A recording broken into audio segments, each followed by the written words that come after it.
Israeli সেনাবাহিনী যুক্তরাষ্ট্রের সহায়তায় ১২ দিনের যুদ্ধের সময় শত শত ফাইটার জেট, ড্রোন ও রিফুয়েলিং বিমান ব্যবহার করলেও ইরানের ভেতর থেকে পরিচালিত গোপন অভিযানও ছিল এই হামলার মূল অংশ।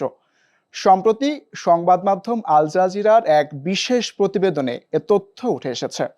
১৩ জুন ভোরে হামলা শুরু হওয়ার পরপরই ইসরায়েলি সেনা ও গোয়েন্দা সংস্থা মোসাদ ইরানের অজ্ঞাত স্থানে তোলা ভিডিও প্রকাশ করে।